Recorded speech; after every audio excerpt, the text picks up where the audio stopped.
The articles of impeachment have been delivered. We will get into that today on the news and why it matters. It was a very somber, sober occasion, unless, you're Nancy Pelosi, and then nothing is a sober occasion. Also, the GAO report says the Trump administration violated the law in withholding the funds for Ukraine. We'll get into that.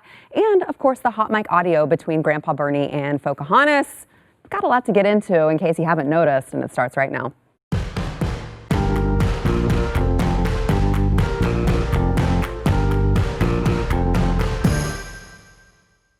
Welcome to the news and why it matters. I am Sarah Gonzalez, today joined by Chief Researcher of the Glenn Beck Program, Jason Buttrell.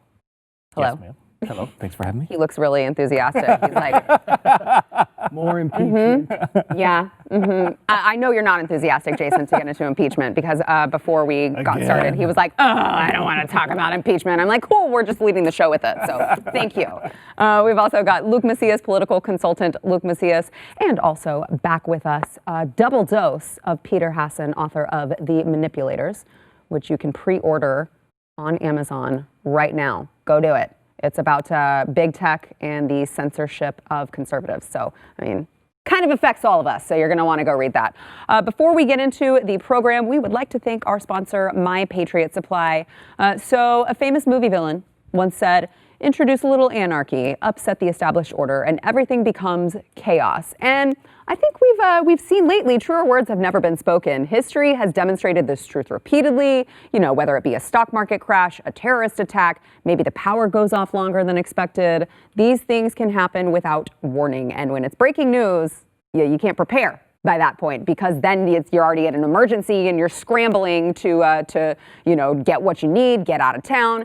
You got to avoid that chaos. Here is one thing you really should do: build an emergency food supply. Now, I'm not a prepper, okay? I'm not a prepper. I'm not Glenn Beck, all right? I still, though, believe you need a couple of weeks of emergency food to get you by. Throw in your car and go.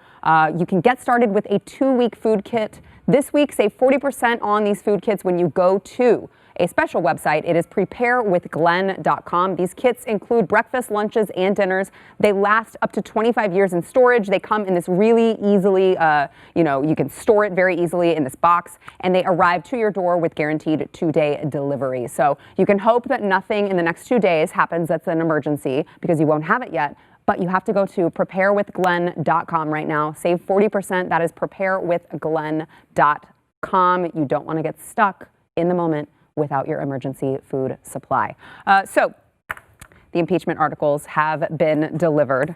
As you will see, all of the Democrat managers walked them over. Well, most of them walked them over. Jerry Nadler kind of waddled them over. But the rest of them walked over the articles of impeachment.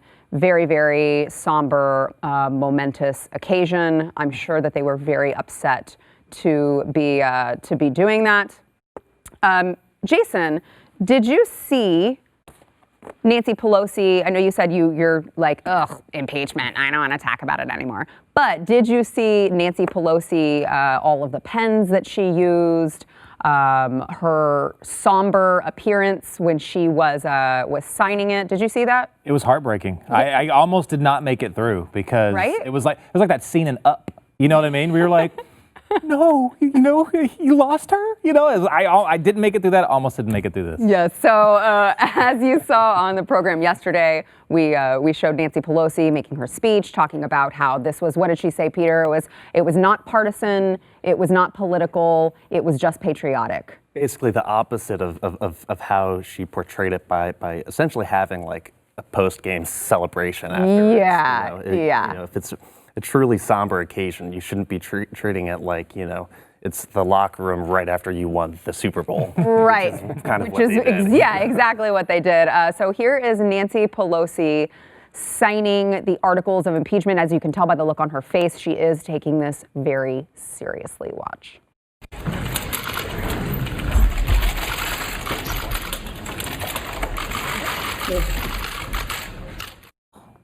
Oh, So she's painful. grinning. So painful. I think she's smiling to hide the pain. Is I think what's happening. Coping mechanism. Yeah, you laugh so you don't cry. All right, that's what was going on.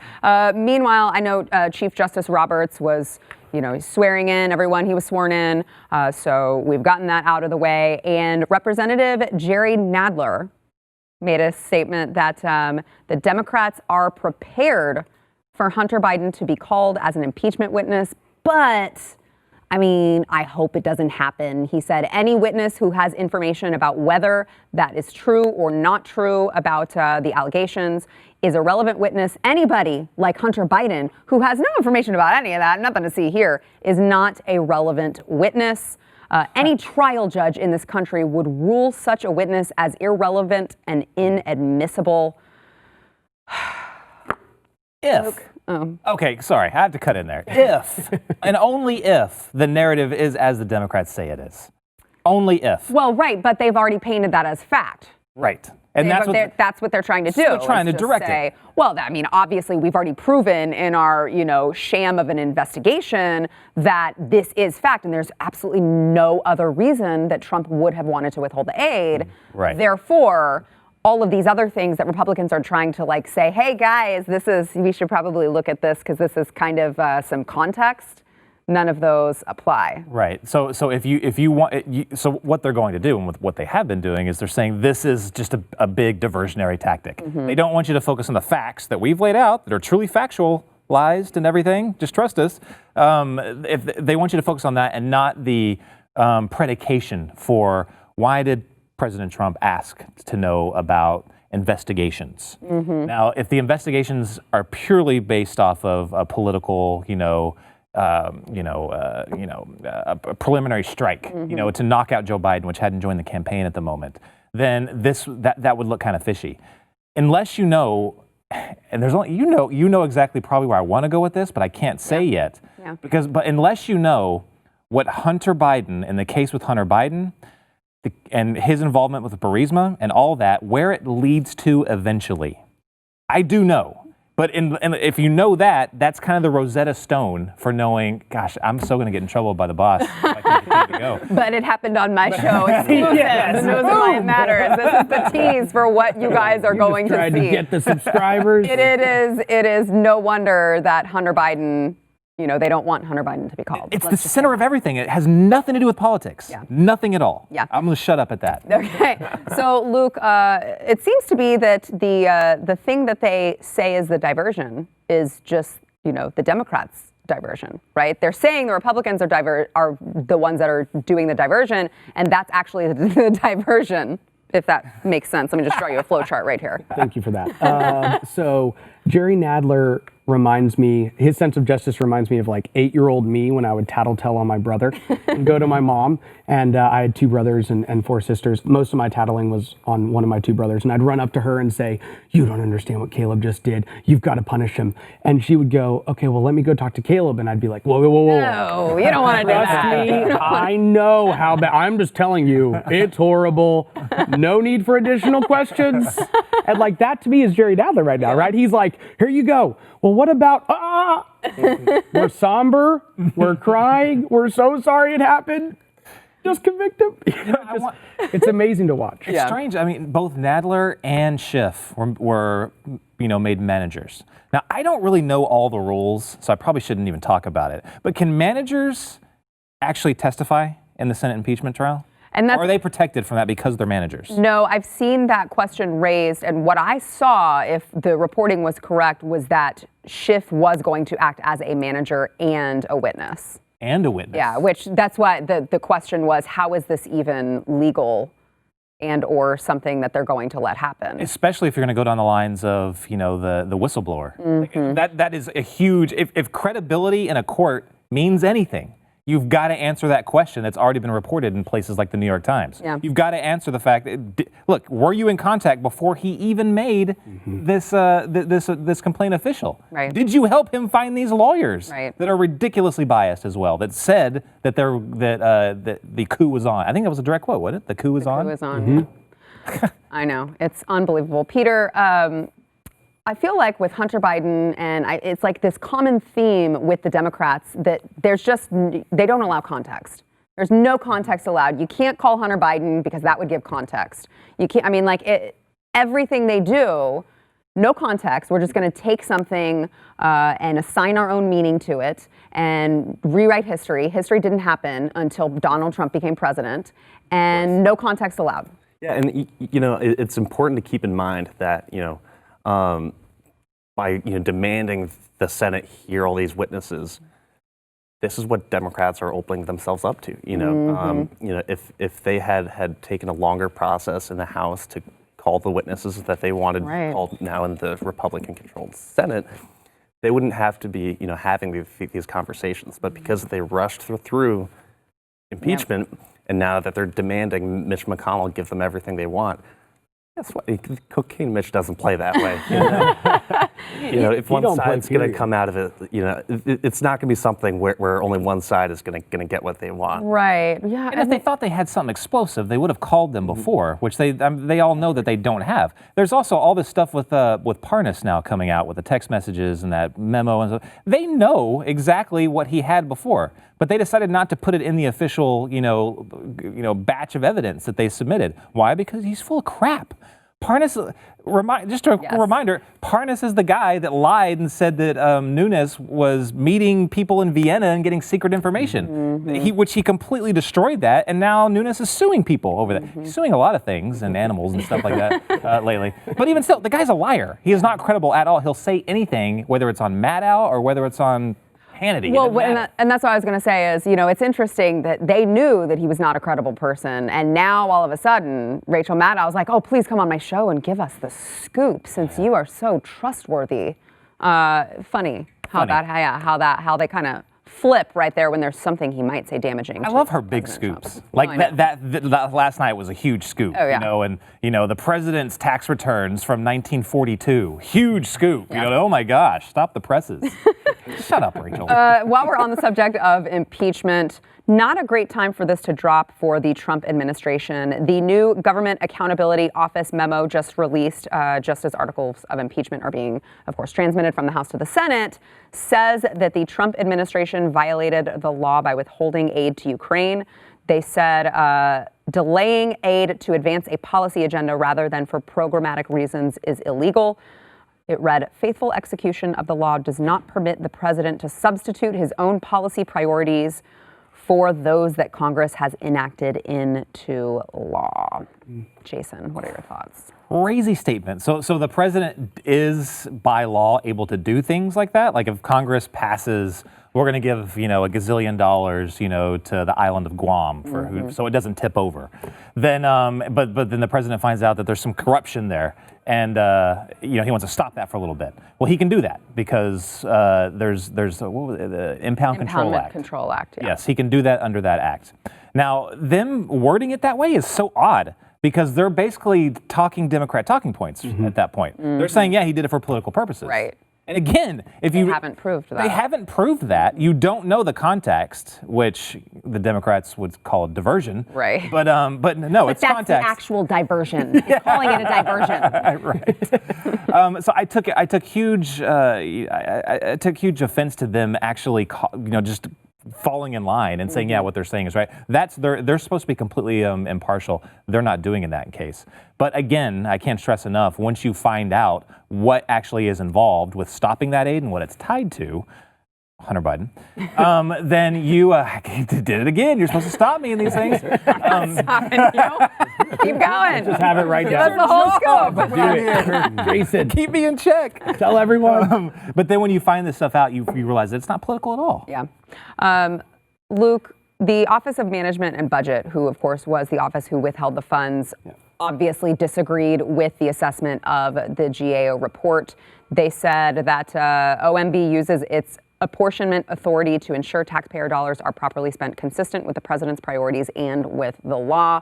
Who's right here? I feel like the report that was put out essentially said, if Trump is guilty, then he's guilty, right? I mean, to your point, they basically took the Democrat talking points and said, we've decided he did do what Democrats are saying he did with no additional information. They didn't come out and say, we have found this line of evidence that leads us to believe that it absolutely happened. They just came out with this general finding that said, we believe what the Democrats are saying. And so is that accurate, Jason? Or Right. Yes. Yeah. But I will say that it doesn't matter because if they say it was against the law, you can't. There's no crime that you. Yeah, there's no punishable penalties. off of Yeah. the impound control. Which is, Act. So you know, it's that's total government bureaucracy. Like, well, you violated a law, but don't worry. I feel like this is just, I feel like this is just another reason for us to believe that the deep state is a real thing and that there are Washington bureaucrats that have been there far too long, that have far too much power. Peter, last word on this. Well, I think it's important to keep in mind as we see Democrats kind of pounce on this. Well, the GAO said he violated the law, so impeach. That same office also found instances of the Obama administration doing illegal things. With the Bo Bergdahl prisoner swap, they found the Obama administration violated the law. I must have missed that impeachment. That's so weird because I did too. A lot of people did, apparently. Did you sleep through World War III as well? Yeah, exactly. Wow. All right, we've got Bernie and Elizabeth's hot mic moment when we come back. I have a lot to say on that. Don't we all?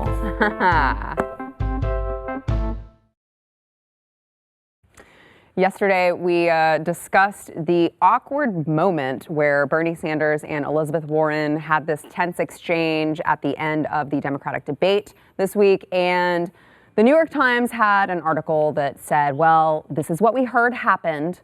And Elizabeth Warren was very mad that, Bernie basically called her a liar on TV. And that's what the conversation was about. And then we had the hot mic. Oops. Leak from obviously CNN, which was who was holding the debate. And here is, it's pretty similar to what was leaked, I'll give them that. Here is the exchange that happened between Sanders and Warren. I think you called me a liar on national TV. What? I think you called me a liar on national TV. Let's not do it right now. You want to have that discussion, we'll have that discussion. You called me, you told me. All right, let's not do it now. I don't want to get in the middle. I just want to say hi. Yeah, good. My favorite part. Okay. Steyer. That's my favorite part. He's such an Steyer, Steyer, that is the biggest takeaway from this clip is that Steyer just outed himself as a Bernie bro. I thought he was like trying to exchange jerseys or something like that. No, I thought he was going to be like, "Can we take a selfie? Bernie, I just want to get a selfie with you. Will you sign a body part, please?" Oh my God. Yeah, that was weird. That was a weird moment for Steyer. But I have a lot to say about this. But as a host, I'm here to get your opinions first. Jason, what did you think of that exchange? Oh gosh. Who came off looking good, if anyone?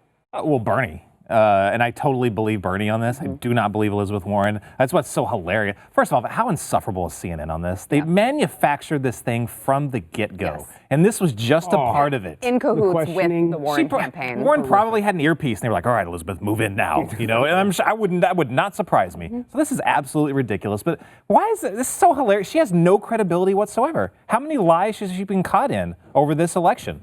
I mean, since before the election. She lies about her heritage, lies about getting fired over being pregnant, lies about everything. Lies This about is her just the son next going to thing. public school.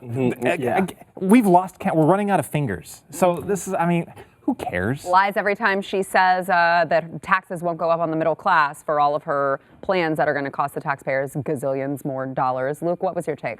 I can't remember which French author it was that said that hypocrisy is the compliment that vice pays to virtue. And Jean-Claude. there you go. And he, the point being, Elizabeth Warren is convinced that calling people names is a really bad thing, and she's highly offended at it. But she thinks that her being called a liar is somehow offensive, and yet her calling Bernie a sexist bigot is completely appropriate. And so this is just kind of revealing to us just how hypocritical she is. And, she had a bump in the polls leading up to this debate. And I'm really interested to see if the Democrat primary voters decide to reward her behavior or whether they actually take her back down to the low teens where she was prior to the last week or two that she saw a rise. That is a great point because, Peter, I look at this. I feel like any sane person looks at this and they're like, she is such a freaking fake. Are the Democrats going to zero in on that? I honestly don't see how she comes out on top of this. Because as we were saying, she does not have a great track record, even an okay track record of credibility, because she's lied about so many things. And so if you're really going to try to capitalize off of a he said, she said, you have to have some credibility. And Bernie, he's a socialist, but God love him, he's always been a socialist. Right. And so at least and proud of it. Yeah. Right? Yeah. I mean, he's like, hell yeah, you're going to pay more in taxes. He'll tell you. I don't care. So it really was just a strategic error. And then, to add one other thing, we were talking yesterday about, if this was orchestrated or not. And I think, given off what the sound was, it was definitely orchestrated because she knew the mics were hot. Any candidate knows the mics are going to run. And so it really was orchestrated, but also just strategically pretty dumb. Yeah, I agree. You said, obviously, you would know if you are a candidate on that stage. You know how it works. You know the mic is still on. She's been doing this long enough. She knows that her mic is still on, and CNN is still getting all of the audio that is going on at the moment. You also see her turn to Bernie, and I mean, I keep thinking, if it were me, do you want the whole world to see that moment? If you're genuinely angry about being called a liar and you know you're not one, or do you just like, okay, I'm going to avoid him.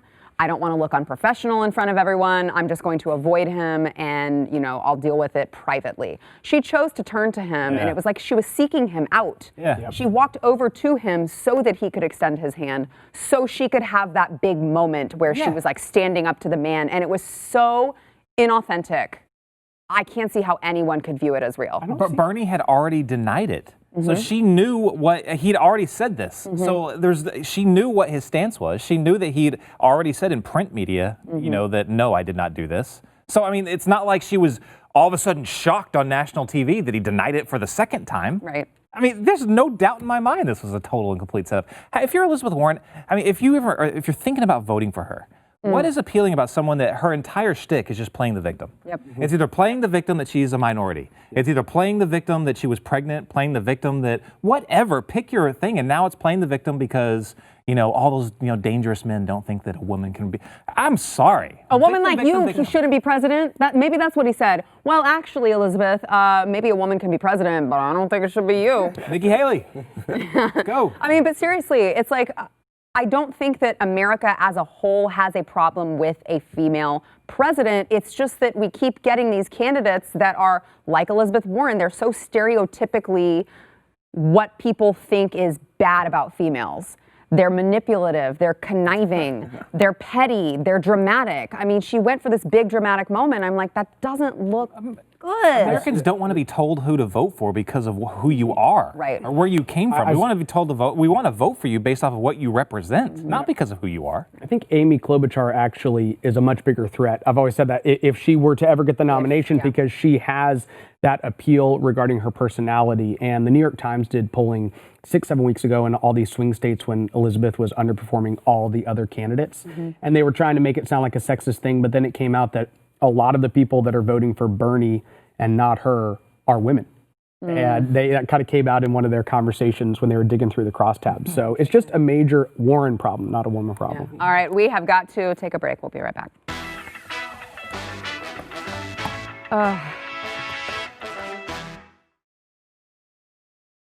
Hey, before we go into overtime, Peter, tell everyone where they can find your book. So you can find it Amazon, Barnes & Noble, Target. It comes out in 2.5 weeks now, and it really is just an important story about how all these big tech companies are really pulling the strings behind the curtain. And I'm excited about the material we have in there. We have exclusive interviews, exclusive documents, and it really, really just pulls back the curtain on a lot of the nefarious activities going on here. And I hope you check it out. Not to scare you, but it's kind of scary. Yeah, you should be scared, but it's necessary to know. Yes. Also, got a new video dropping tonight on Sarah Gonzalez Unfiltered. You can find it on YouTube. Make sure you subscribe so you don't miss a thing. Overtime starts next.